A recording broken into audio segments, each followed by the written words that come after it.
Welcome back to the part 4th of the 6th lecture series on counterhistory and the anecdote. A quick recap for you. In part 1 and 2, we discussed what anecdotes are and why the new historicists and cultural materialists have a fondness for them and how they use them and create counterhistory. In part 3, we discussed the work of E.P. Thompson and how he was the model for English radical left-wing historians. In this part, we'll discuss a feminist historian, Sally Alexander, and show you how gender relations have been stable all through and how their stability should come in question. She also questions what forms the discipline of history and why so much of culture has always been kept outside the purview of history. So let's begin. That continues that the use of the anecdote as a badge of the counter-historian became even more marked in the next generation. Now he comes to the next generation after Thompson, when the anecdote became a badge of the counter-historian. Anecdote became a sign of the writing of counter-histories. So what were the histories, what were the kind of counter-histories that were now forming after Thompson's generation? Feminist history, family history, racial and ethnic history in the United States, as well as village and workplace histories in the United Kingdom. These kind of histories personalized the anecdote even further. The anecdote was already a personal account, but these histories, history of family relationships. This was something that was not done before this generation. In fact, critics like Marxist critics even criticized this approach where personal accounts were brought into the purview of history. So these kind of histories personalize the anecdote even more. The anecdote was already personalized. Now by bringing family history, racial histories into the purview of normal history, the anecdote was personalized even further. And how was this personalization done? Because feminist history, racial history and family history were written by people who had a continuity. It means that if I'm a feminist, I am myself suffering the exploitation against which I am writing. If I'm a racial historian, if I'm a person with color, I am myself suffering the problems against which I am trying to write. So it brought sort of first-hand suffering into these anecdotes. Greenblatt writes, many of them prized continuities of experience between themselves and their historical subject. There's a continuity of experience. Whatever the subjects experienced, the writer experienced the same problem. Now, in Thompson's case, we saw that whatever the writers suffered in 1790s, Thompson was of course not suffering the exact same kind of oppression. But in case of feminist histories, the feminist writers are suffering the same kind of oppression they are writing about. So there's a continuity of experience between themselves and their subjects. So they stressed their individual qualifications in autobiographical stories. So now in historical writing, there was a space for autobiographical accounts. Their first-hand experiences came into it. And this is a qualification through which they expressed their continuities of experience.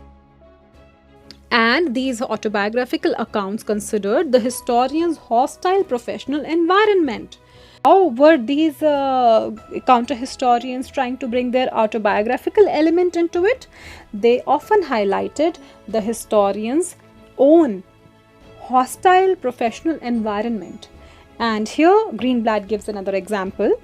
Feminists like Sally Alexander, for example, reported facing not only the common enemies of left-wing culturalism. She, as a feminist historian, Sally Alexander, who was a feminist historian, she faced many enemies. And these were also the enemies of left-wing culturalism, the new left-wing that Thompson became a model for.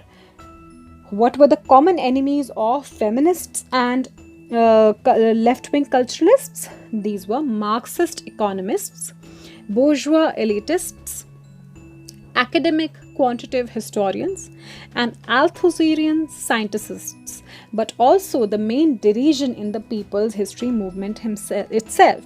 So these were the common enemies. People who were rigidly Marxist in their methods, who focused on economies alone.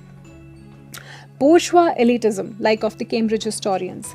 People who were elitist, who took reproach in theory only, who were so dependent on rigid elite theories that they refused to see any direct connection with their subjects, who refused to see any personal accounts. They were so elitist. Academic quantitative history, histories that were academic and relied on data, kind of a structural analysis. And Althusserian scienticism, a belief that the factors or the features of the society could be studied through scientific methods, and the cause and relationship of all the events in the society could be scientifically studied. These were the forces the feminists were fighting against and the left-wing culturalists were fighting against. But they were also fighting against the very people's movement. The people's movement was supposed to be a movement of the people who were suppressed, and feminists were one of the class that was suppressed. Within the people's movement itself, the feminists were ridiculed, because the people's movement itself became a grand history of male perspective. So female perspective was ridiculed.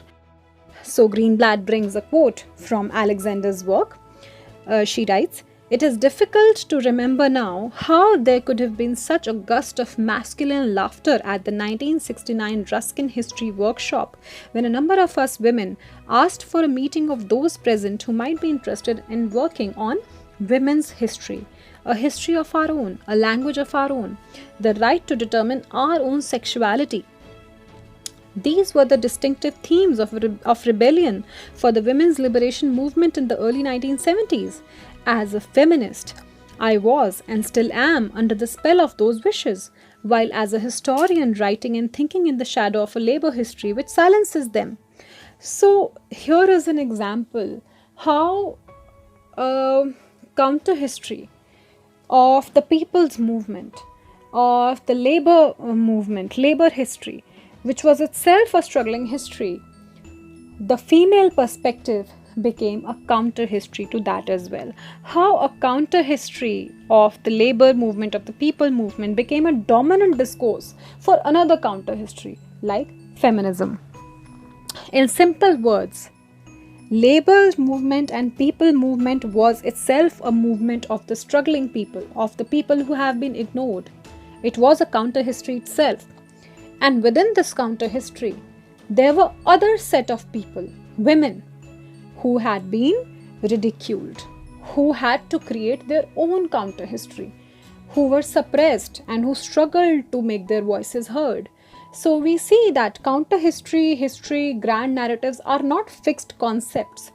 Within the concept of a counter history, we can find that there are voices that are suppressed, the voices that become a counter history, and the voices that prove that the counter history itself was a grand narrative. The maverick historian and her subjects are not analogues for each other, as in Thompson's rhetoric. In Thompson's rhetoric, it was an analogous relationship. Whatever the people in 1790s, the rioters in 1790s were facing, and whatever Thompson was facing in England was only similar. But in this case, whatever Alexander's subjects, feminist subjects were facing, and whatever Alexander was herself facing was the same oppression. These are the people who were experiencing the same struggles. So how does this impact the writing of history? When the writer herself is the one who's undergoing the same kind of exploitation she's writing about. This autobiographical turn, I'm reading from the essay, this autobiographical turn toward historical subjects who were intuitively grasped as similar, stressed continuity over historical rupture. In Alexander's account, continuity is stressed. In Thompson's account, historical rupture, a waking up of the readers, is the focus, shifting the emphasis of counterhistory towards aspects of daily life that seemed to change slowly, if at all. Now there's a shift in the perspective of the approach. Now the focus is on the aspects of daily life that seemed to change very, very slowly, if they are changing at all, like the gender relationships in the society. Instead of shocking us with radical alterity of the past, Alexander's anecdote reminds us of the dogged persistence of derisory male behavior towards women. It's still going on. She doesn't want to shock the readers with showing that the past was really different from what we know. Alexander's anecdote reminds us that the male behavior toward women, the male perspective towards women, who think that women's history is a ridiculous idea, is still continuing. She's not highlighting something radical about the past. She is highlighting something that is still continuous, still ongoing. So for this kind of historians like feminists and racial theorists and family history, past was not as important as present. Of course, past was important, but it is less important than the present continuity of the exploitation. They believed in the continuity of experience rather than rupture. In this continuity, that the male behavior toward women was same over the decades, over the centuries, was hardly changing, and it was if it was changing, it was changing very, very slowly. This factor proved to be a fertile ground for the counter-historians. They took this continuity of this oppression as a ground to create a counter-history of their own. To the mainstream historians, gender relations had appeared too stable and universal. They never see gender relations was never earlier part of historical analysis, because they thought that gender relations have been stable, that the man has always gone out of the house to earn income, and the woman has always behaved as a mother, as a housekeeper, as a wife, as a person inside the house. These relationships were really stable, and they assumed that these relationships were stable. This is why they could study the outside factors, the economic factors, and the change in the economic factors, in the growth or progress of forces of history. They assumed that these relations had to be stable for them to study the outside factors. And the fact that the woman was inside the house and the man was outside the house, they considered it natural. They considered that since it was so natural, why was it a subject of historical analysis at all? It doesn't need to be. And even if they needed to be studied, the gender relations were to be included in the purview of historical analysis. They seemed to belong in that archaic region of culture where anachronistic survivals abound. This line means that even if gender relations were to be studied, they belonged to an area of culture. And when we study culture, there are anachronisms. It means that if we study the women's history in the 1940s and we find that women were not allowed to go out and work, then we would consider it like, okay, it was the culture of that time. It's different from what it is today. At that time, it was the normal. So this is how these things were considered as okay. At that time, that was the fashion, that was allowed, so it's okay for that time. But feminist historians, gender relation historians, they want to question even that. Feminist historians who asserted her identification with her subjects indeed relied on the relative stability of women's condition, even as she denied its naturalness by subjecting it to historical analysis. Now, feminist historians, what did they do? They first of all identified with their subjects, that whatever was happening to those women is also what's happening to me. They relied on the relative stability of women's condition. Now here, the subject is not the instability of relations. Here, the subject is the stability of relations. Gender relations have been like this. It's still stable. There is no change. This was the subject of their historical analysis, as against normal historians who bring in the instability of relations as their historical subject. And by including this subject to historical analysis, she showed that it's not natural. It's not natural for the man to rule over women. It's not natural for women to be restricted to the four walls of the house. That's how she questioned the claimed naturalness of gender relations. And in this case, feminist histories and these radical histories and these analyses resembled the analyst school histories of the longue durée. We talked about this subject in the first lecture, so kindly refer to that. So this kind of analysis had two aims. Number one, to reveal the unfamiliar in the seemingly identical. To tell you that even if something seems stable, there is something unfamiliar even in that, like gender relations. For example, to show that gender relations, despite the endurance of male domination, only appear to stand outside of historical processes. It's still the same. Even now, women's history is somehow outside of the historical processes.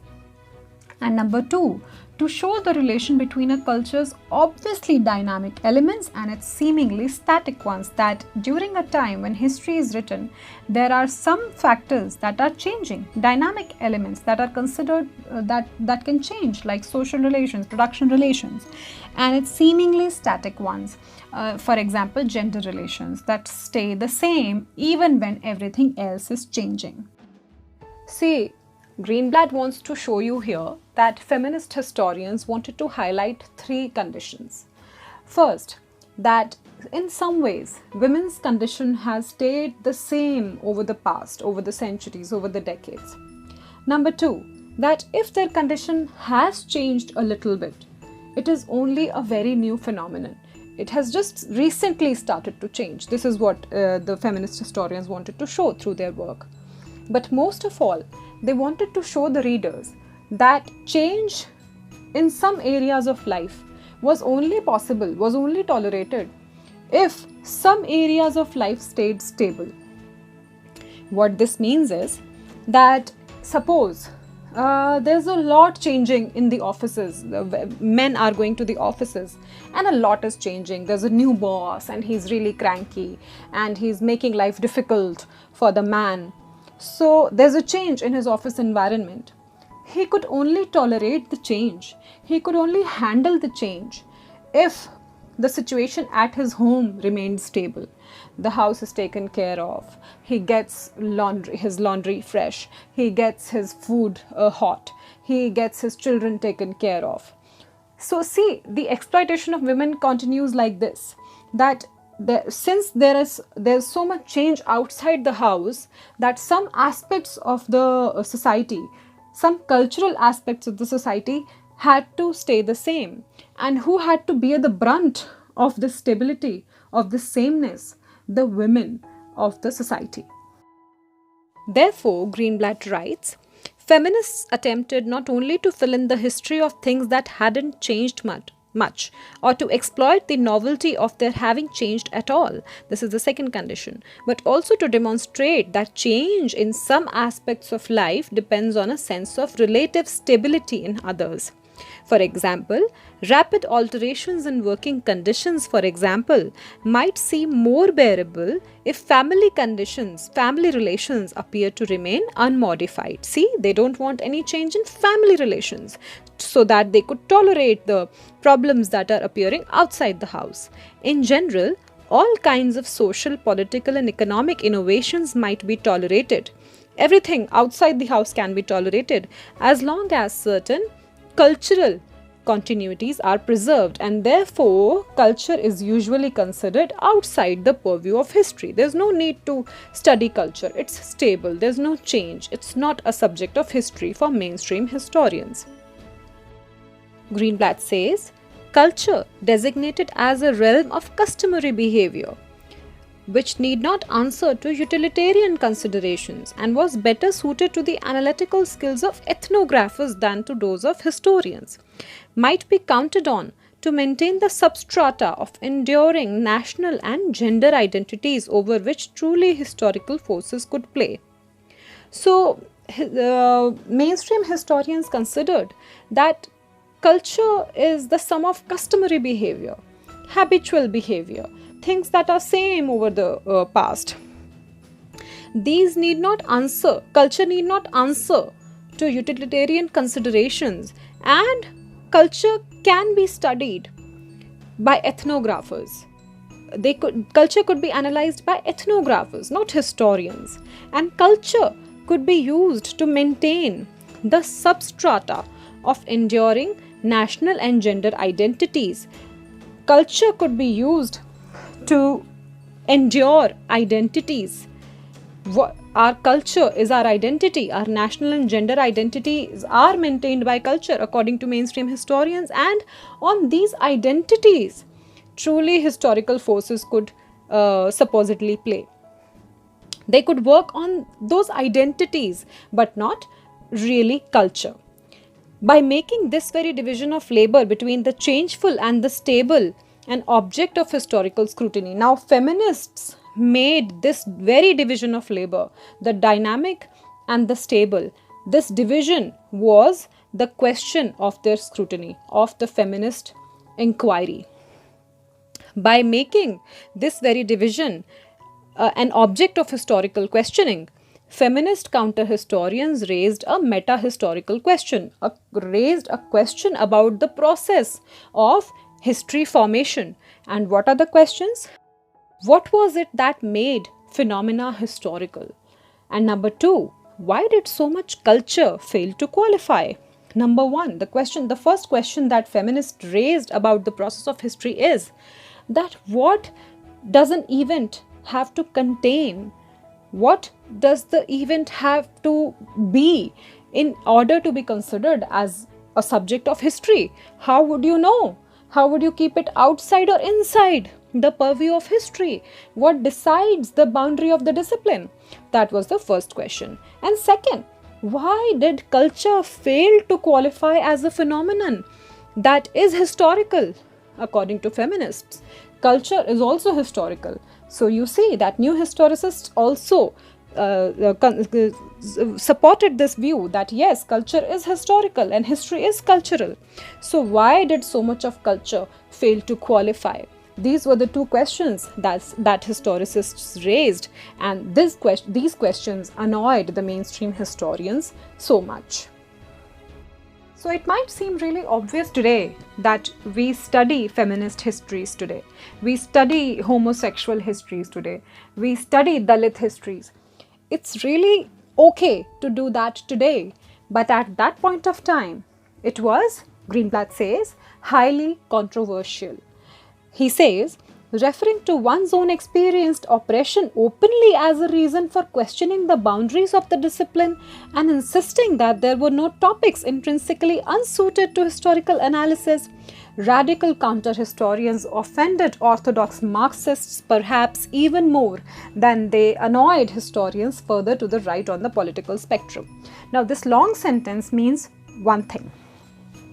When feminists and other counter-historians brought their own history, brought their own oppression as a reason for questioning the discipline of history. What includes history? And why does it not include culture? What makes the discipline of history? What are its boundaries?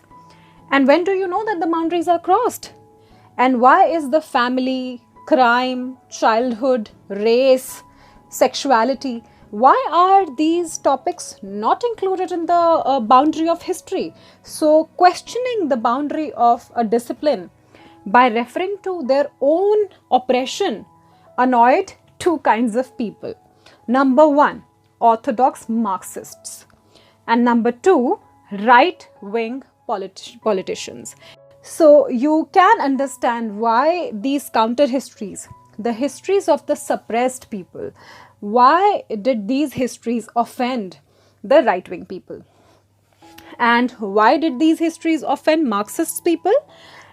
Greenblatt says, in response to the proliferation of previously ignored histories of such phenomena as childhood, the family, sexuality, criminality, food and death, now all these topics had become topics of history, subjects of history. What are we studying now after the proliferation of counter histories in 1970s? History of childhood, family, sexuality, criminality, history of food, history of death. Due to the proliferation of so many counter histories, due to the abundance of now so many entries into history, Paul Hearst, then Althusserian, Paul Hearst, who was a rigid Marxist, he was so annoyed that he made this statement. He says, crime and deviance are no more a scientific field for Marxism than education, the family or sport. In short, these five things Marxists like Paul Hearst did not want to be a subject of history. For example, he did not want crime and deviance to be a topic of history. He did not want education, family or sport to be considered subjects to be studied under the discipline of history. The objects of Marxist theory are specified. This is what Paul Hearst saying. This is the same statement continuing. The objects of Marxist theory are specified by its own concepts. It means that Marxist theory is defined by the concepts it discusses. And what are the concepts it discusses? Mode of production, class struggle, state and ideology, etc. Such pronouncements did little to stem the flow of radical counter history. So, did any of such statements hinder the growth of such counter histories? Not at all. Counter histories proliferated as before. Why was that? Why the movement of counter histories was not hindered? For the movement was too large and too vital to stop. The movement was too large and too strong to stop. But they might have augmented the belief, it might have supported the belief that all the grand receipts, including Marxisms, were stifling. That Marxism, which itself started as a counter history of the working class, could also become stifling, could also become a grand narrative when it is based on too rigid principles, when it is not allowed to bring in histories other than the histories of production of relations, histories other than relations of production. So, to summarize whatever we have done in this short part of this essay is that Greenblatt introduces us to the first British radical historian that he discusses in this essay. His name was E.P. Thompson, and Thompson's major contribution was that he brought in some original voices of the people who were suppressed and forgotten, people who were considered too ridiculous to be included as historical subjects, people whose actions were not really considered in depth. So E.P. Thompson brought a detailed study of these people, and the distinguishing aspect was that he brought their original voices. He brought them as it is. He did not try to change their discourse. He did not try to change whatever they said, and he did not try to wrap those dialogues, wrap those matter up with teleological narration. He brought those voices as they were, so that the readers can be one-to-one with those voices. The readers can see that there's a difference of texture between how they are and how we are, and that really there's a difference that exists between us. So this is what he does. And lastly, what he does is that he shows that whatever happened to those people in the last decades of 18th century, And whatever was happening with Thomson, that these people were considered outsiders, strange because they did not follow some norms of the society. That the same was happening with Thomson as well, since he was doing something different from historical normatives, historical traditions. He was doing something else. He was considered an outcast. He was considered strange.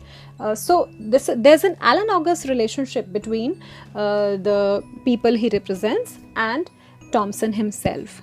The three main points that Greenblatt concludes from E.P. Thomson's work are: number one, that the present is not an accurate vantage point. It is a reductive vantage point. If we stand in the present and look at the past, we cannot make accurate judgments about the past standing here in the present. So the past may be the present may be just a reductive point of view. We may just reduce whatever really happened in the past if we take present as the standing point. Number two, the past is not singular. It's not necessary that whatever you read in a history book is the only past that existed. The pasts could be singular. Before feminist racial, family, childhood histories were studied, we considered that there was only one past, that gender relations were this natural and of a certain kind. We did not know that the past was plural. There could be another perspective that could bring out another aspect of the past. So this is the second part. Number one is that the present is not an accurate vantage point. Number two, that the past is not singular. The past could be plural as well. And number three, the task of a historian is not only to show a social reality that there was or was not. That's the historian's perspective. So the historian's duty is not only to show the social reality that existed. He has to create a social imaginary. What should have been, what could have been, is what the historian's task also involves.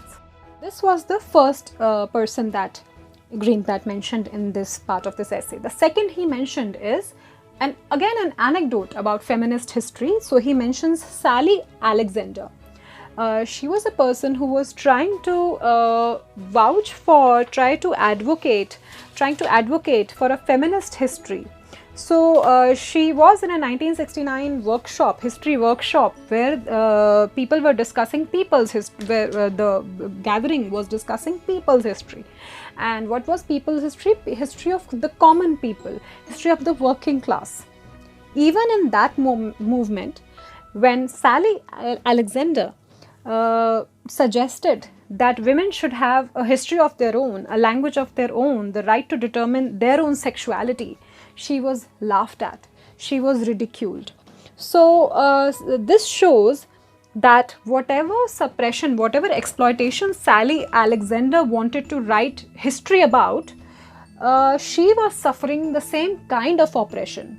So rather than Thomson was in similarity to the oppression that he was discussing. His oppression was just similar to whatever was the subject of his writing. But here, in Alexander's case, she was continuing to suffer the same kind of exploitation she was writing about. She was writing about gender exploitation. So she's suffering the same kind of exploitation that she's writing about. So this is the second kind of exploitation, which is continuous rather than analogous. Secondly, she mentions that gender oppression has been a stable condition from the beginning to the end. Secondly, if it has changed, the situation of women has changed, it has changed very, very, very slowly. Next, she says that economic, social and political relations, if there has to be an innovation in economy, if there has to be an innovation in the politics or society, some cultural aspects are assumed to stay stable. So I gave an example that for men to create something in the society, to change and progress, they assume that women will stay home, take care of the household and the children and the family, so that he could make those innovations after stepping out of the house.